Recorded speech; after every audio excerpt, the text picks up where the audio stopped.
Magandang umaga. Ano kaya ang pwedeng gawin sa mga tirang pagkain? Katulad ng lechon. Ito ay tira kagabi, umara sa party. Lutuin natin ng kakaiba para mas marap siya. Ang gagawin natin ngayon ay lulutuin natin siya na tinatawag nating lechon paksiw. Ano kaya ang mga sangkap nito? Una, bawang, sibuyas, at syempre, hindi mawawala yung all-purpose sauce natin. Yung iba, ginagamit nila ay Mang Tomas. Pero dahil wala akong mabiling Mang Tomas, pwede na rin yung Cora Cucina all-around sauce. At syempre, vinegar, paminta, at saka asin. At syempre, lalagyan natin yan ng brown sugar para mas masarap siya. Una, naglagay muna kami ng mantika sa ating kawali. Initin muna natin siya bago natin ilagay ating mga ingredients. Tutulungan tayo ni Mr. Ito na siya ngayon. Sibuyas muna.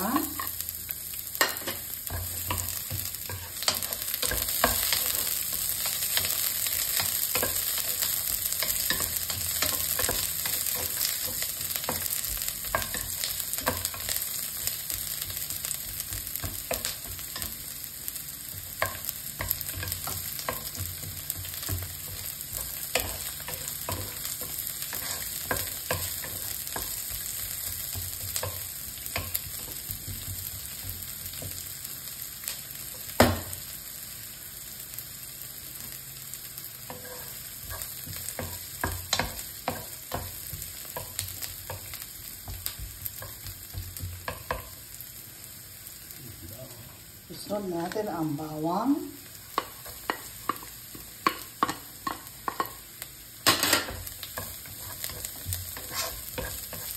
Siguro, bawang pa lang. Ang sarap ng amoy.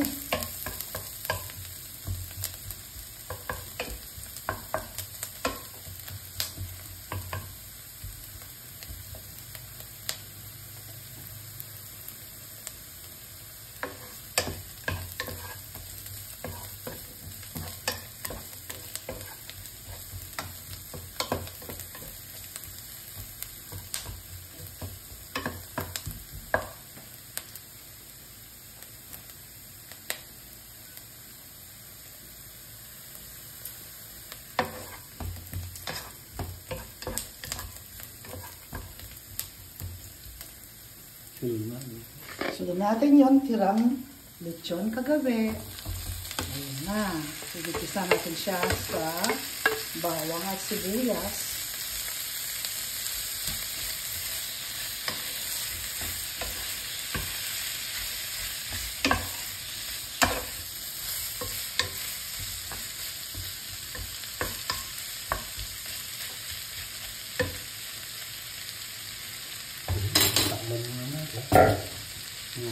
Takpan muna natin siya at iwanan natin siya ng 3 to 5 minutes. Okay.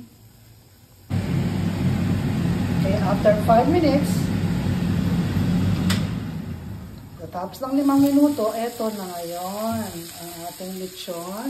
Hindi pa yan luto at marami pa tayong ilalagay. Okay. Ilagay natin yung konting suka. Tansyahan na lang natin kung gaano kaasim ang mas gusto nyo. Dagdagan na lang ninyo. Kung ayaw nyo ng maasim, konti lang ilagay ninyo. Sumunod na rin yung kalahating bote ng all-purpose sauce. O pwede rin yung Mang Tomas. Or more than half. More than half. Yung iba, ilalagay nila ay ang buong bote kung gusto nila maraming sauce. Pero depende yan sa tira ninyong lechon. Kung marami, lagyan nyo ng maraming sauce. Lagyan pa na lang tubig yan. Okay, paminta.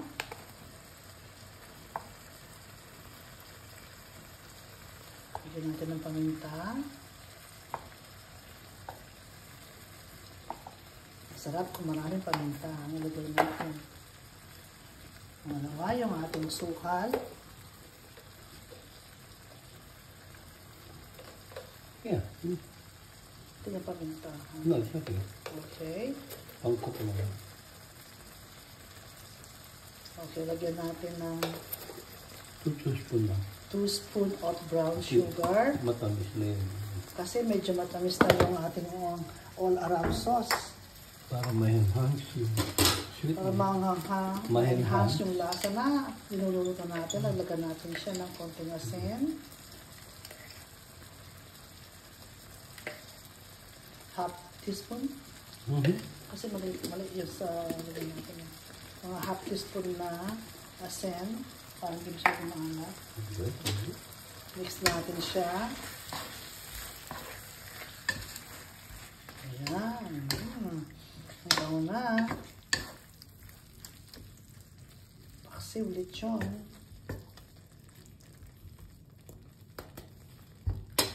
Ano muna natin ulit? Okay, takpan muna natin siya. Takpan natin ng mga ilang minuto. Mga 5 minutes. Mga 5 minutes. Isisimmer natin siya ng 5 minutes. Hindi lagyan tayo ng konting tubig. Mamaya lalagyan ng konting To tubig. simmer again. Okay. Big. Okay, takpan muna natin siya ng 5 minutes. Okay, after 5 minutes, ito na siya. Pumasok na yung lasa ng sauce sa karne. Nagdagdagan natin siya ng tubig.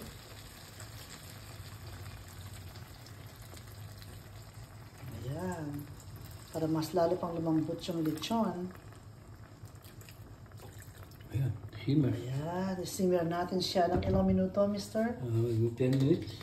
Okay, isisimmer natin siya ng 10 more minutes. Okay. Pagkatapos ng 10 minuto, siguro 10 minuto siya, no? Ito na. Okay, tingnan na natin ang resulta. Uy, ngayon titikman ni mister kung tama ang timpla. Tara, tikman ni mister. Okay, tikman mo, mister. Kung tama yung timpla ng sauce mo. Ano? Perfect. Walang kulang? Perfect. Lahat? Paminta. Oh, paminta. More paminta. Ayan. Malambot na siya, mister. Ayan. Luto na siya. Ayan na siya. Ang sarap. Patakam-takam. Ayan. Ang tirang lechon kagabi. Ngayon naging lechon paksiw na. Another tanghalian na naman to. Diba? Nakatipid pa kayo. Yummy. Kain na tayo. Please click like and subscribe. Thank you.